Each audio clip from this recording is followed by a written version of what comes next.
обратиться к теме ударов по КТК и, соответственно, по практической остановке прокачки нефти, которая добывается на территории Казахстана. Мы не говорим про казахстанскую нефть, да, мы говорим про нефть, которая добывается на ее месторождениях, и акционерами которых являются в том числе и американские, французские, голландские, английские компании и так далее и тому подобное. Вот к Армузу добавляется... Да, к Армузу еще добавляется и вот остановка, ну, практическая остановка прокачки нефти через КТК. Ну да, если собрать хронику, я вот тут специально себе выписал, 17 июля первый подтвержденный удар по танкеру во время погрузки.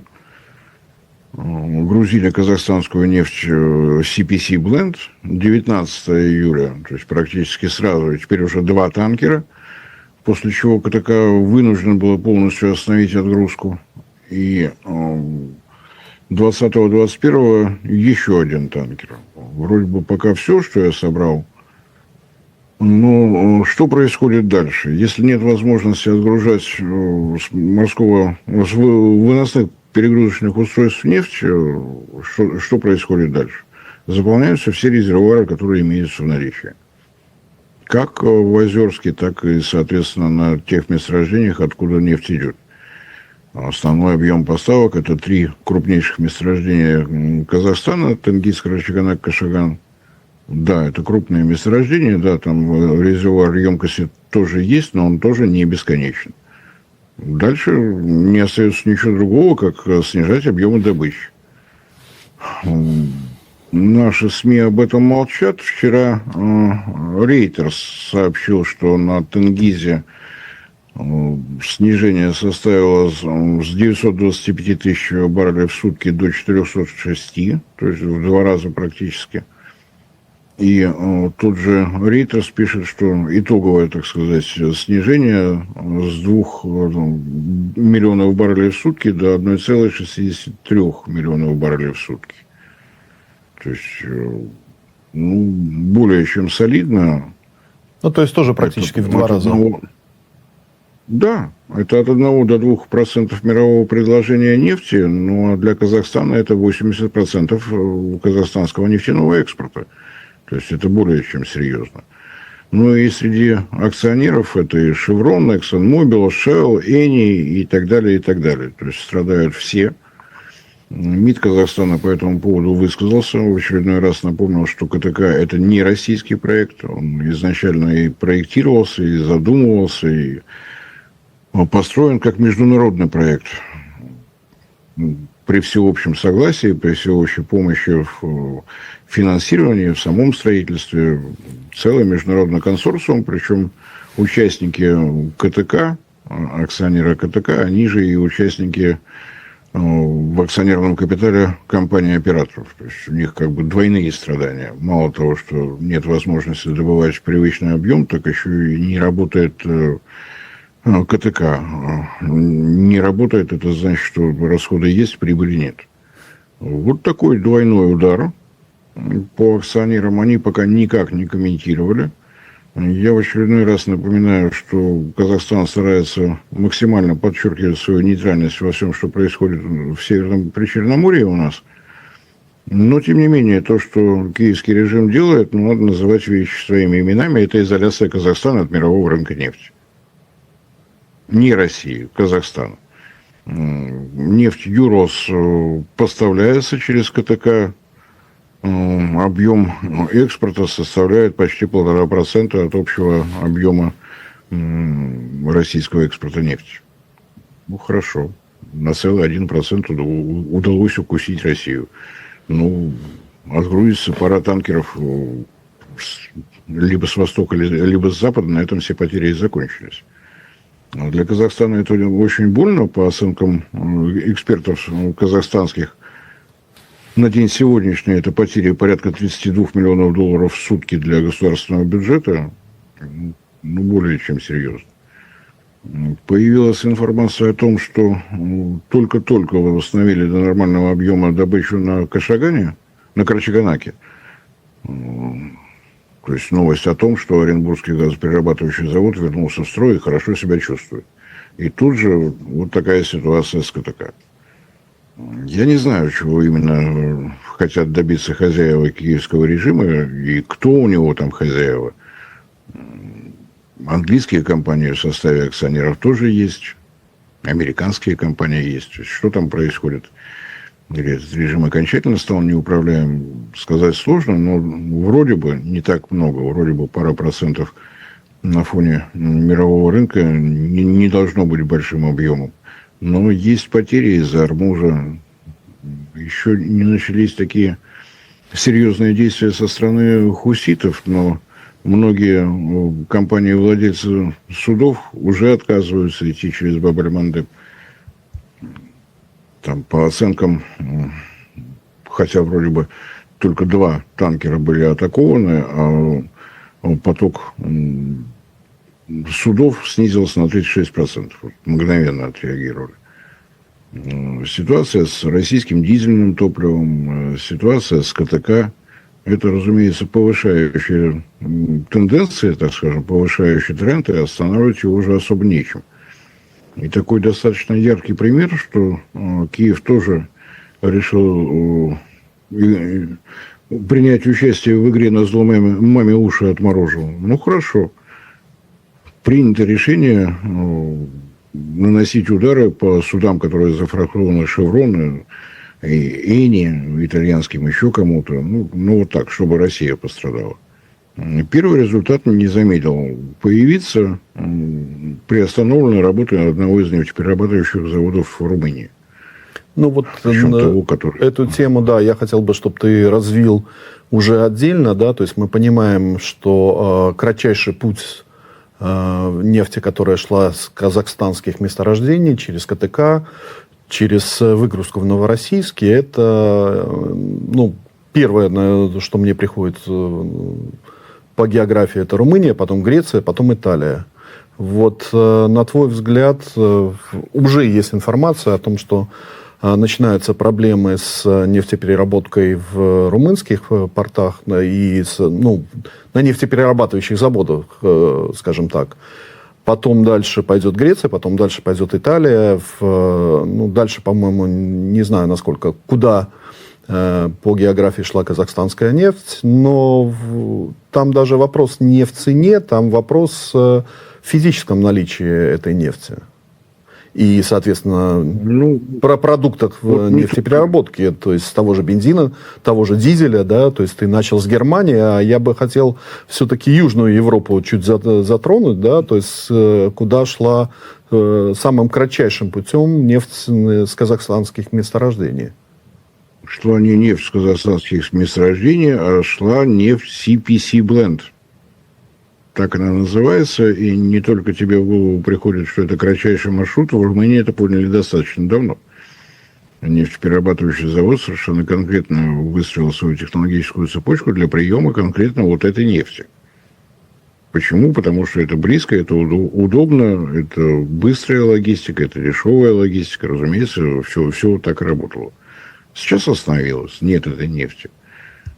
Блендировать есть с чем, но основной марки просто не стало. В силу вышеописанных причин. И да, конечно, Румыния сейчас будет искать выход, но надо найти, во-первых, подходящую по составу нефть, что далеко не просто, с учетом того, что нефть из стран Персидского залива перестала поступать на рынок. Ее просто нет. Там есть чем заменить, но вопрос, как доставить-то? Ответа нет. Что происходит дальше, понятно, снижается объем выпуска дизельного топлива, бензинов, в том числе тех объемов, которые поступали на территорию, подконтрольную Киеву. То есть это классическая стрельба себе в ногу. Давайте я ударю по КТК, а потом буду спрашивать, почему мне никто не поставляет дизель.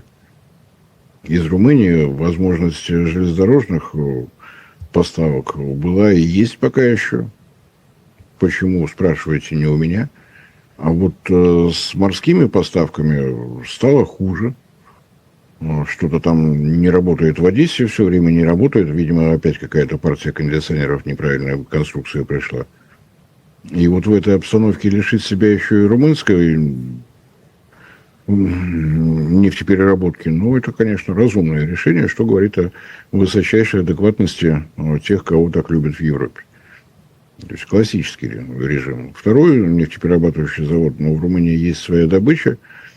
Он небольшой, принадлежит он австрийской компании ОМВ, пока еще не закрывался. Как и что будет происходить дальше, ну, посмотрим, удастся ли разрешить как-то ситуацию вокруг Новороссийска. Не удастся. Может быть, вот снижение объемов поставки моторных топлив отрезвит Киев. А может быть, нет. Предсказать опять ничего не можем. Вот так, но это если очень коротко. Из прочего, поставки через Ормузский пролив, это ведь не только нефть. Самые дальние отголоски, вот, которые я нашел, можно улыбаться, не улыбаться, но в Канаде прекращена добыча урана на одном из двух месторождений. Причина – отсутствие серы. В странах Ближнего Востока, Персидского залива добывали нефть, очищали от серы, вот это товарный продукт. Вот его не стало. Отозвалось, более далекого примера я не могу придумать. Шли стабильно поставки серы для производства серной кислоты, добыча идет тоже методом подземного выщелачивания, нет кислоты. Теперь, помимо всего прочего, надо смотреть еще и на то, как будет выглядеть цена желтого кека на мировом рынке. Что, да, у Канады всего 2 месторождения, но они на самом деле уникальны. Там содержание урана вроде под 20%. Больше таких месторождений на планете нет. Вот такие отголоски. Какие еще? Мы, наверное, видим на европейском газовом рынке. Если есть время и желание, можем поговорить еще и про европейский газовый рынок. Ну, конечно. То есть цены на бирже TTF перехлестывают уже за $700 за 1000 кубометров. На лондонской еще выше. Я так понимаю, что все это отголоски как раз-таки вот как ударов по КТК, так и перекрытия Ормуза. Перекрытие Ормуза однозначно, потому что попытка Катара восстановить объемы добычи и объемы производства СПГ не успели завершиться, как Ормуз опять закрылся. Да, из того объема СПГ, который закупают европейские компании, доля Катара порядка 10%, но важно другое. Основной объем поставок из Катара шел в Азию. В Азии сейчас жарко, в Азии не хватает СПГ, соответственно, растет цена на бирже ЙКМ, Япония, Корея, маркетинг. А для того, чтобы хоть какой-то газ пришел в Европу, надо поднимать цену выше, чем в Азии. То есть СПГ потихонечку, пошагово становится все-таки мировым товаром. Товар, который потихоньку приобретает мировой рынок. Сейчас достаточно ярко выражено региональный. Есть азиатский рынок, есть европейский, есть южноамериканский. Потихоньку влияние здесь уже достаточно заметно. Цены действительно, мы последний раз такое увидели в 2021 году, когда начинался энергетический кризис, который в Европе пытаются связать с событиями 24 февраля 2022 года. На мой взгляд, абсолютно логично. События 24 февраля 2022 года действительно имели место быть, поэтому цена в 2021 году на газ пошла вверх. А 2022 год, напомню, Европа встречала с $2000 за 1000 кубометров. И это, безусловно, тоже из-за того, что произошло 24 февраля. Поэтому в декабре цена была высокая. Будет ли рост настолько же неудержимым, как мы это наблюдали в 2022 году, когда Европа действовала по принципу «куплю газ по любой цене, давайте быстрее сюда»? Сложно сказать. Если смотреть на заполненность подземных хранилищ газа, важный фактор для стабилизации цен в отопительный период. Не хочу запоминать проценты. Важно, что 55 миллиардов кубометров газа там сейчас есть. По плану, если сравнивать с предыдущими годами, должно было быть больше 70. То есть отставание в 15 миллиардов кубометров имеется. Удастся ли нагнать? Вопрос крайне занимательный. Мы ежедневно, открывая любые новостные агентства, обнаруживаем уверение, что ситуация вокруг Ормузского пролива стабилизируется в ближайшие дни. Ну и как себя вести европейским трейдерам? Покупать сейчас по 700? Ну ведь обычный режим, в межсезонье цена упала, купили газ подешевле, арендовали емкости в подземных хранилищах газа, дождались отопительного сезона, цены пошли вниз, газ продали, за аренду ПХГ рассчитались, вот она прибыль. А сейчас что получается? Я, европейский трейдер, сейчас закуплю газ по $730 за 1000 кубометров. По крайней мере, вчера такая цена была. Через 2-3 месяца все стабилизируется в Персидском заливе, цены упадут, как в прошлом году, где-нибудь до 350. И что мне делать, если я по 700 покупал? Нет, надо лучше подождать. Наверное же, не просто так Дональд Трамп говорит, что Ормуз открыт для всех желающих. Наверное же, он не может никого обманывать. Он же всегда говорит правду, он же президент США. Поэтому ничего не буду покупать, просто подожду. Ну, понятно, что Европа не замерзнет, у Европы всегда есть маневры. В очередной раз можно вспомнить, что еще не все угольные электростанции взорваны, еще кое-где сохранились. Можно остановить часть предприятия, может быть, часть предприятия закроются сами по себе. В Германии то Volkswagen собирается на выход, то Mercedes говорит, что работать не хочет. Тоже вариант. Пропетляют, придумают. Здесь уголек где-нибудь под Стокгольмом опять на полную мощность выведут мазутную электростанцию. Есть варианты. Может быть, немножечко прикрутят краники в домах, может, еще как-то. Не замерзнет. Ничего страшного не будет, если, конечно, не будет какой-нибудь погодной аномалии. Ну, тут уж предсказывать не приходится. Это один вариант, если нормализация произойдет. Если не произойдет, если в том же Катаре произойдет еще что-нибудь с СПГ-заводами, ну, будут цены повыше. Ничего страшного. Можно всегда занять у Киева. Туда сколько? 500 billion вкачали, ну, теперь время занимать. Можно и так ведь. Тоже неплохой вариант. Надежда на то, что будет ритмично идти СПГ из Соединенных Штатов. Получится, не получится. Многие считают, что это и есть захват европейского газового рынка американскими компаниями. Но если вы посмотрите на то, кто везет СПГ, произведенные в США, в Европу, это европейские компании. Среди лидеров покупок Total Energy, Shell, BP и далее по списку. При этом говорить о том, что, как в свое время Макрон заявил, вот я сейчас с мистером Трампом встречусь, как все с ним обсужу, и цены сразу упадут. Но не упадут они, потому что ценообразование в Европе идет на бирже TTF. Причем здесь Дональд Трамп. Ну что, командует этой биржей? Вы хотели биржевое ценообразование? Вы получили биржевое ценообразование. Претензии к компании Total Energy есть? Нет. Total Energy покупает СПГ, произведенный в США, по законам, действующим в США, привозят в Европу, продает по европейским законам. Все в порядке. Ну, посмотрим. На самом деле, что касается Франции, то как раз здесь никаких проблем нет. Напомню, что по-прежнему генерация электроэнергии на атомных электростанциях порядка 70%. И как раз именно Франция на колебания всего, что происходит на рынке углеводородов, может смотреть относительно спокойно.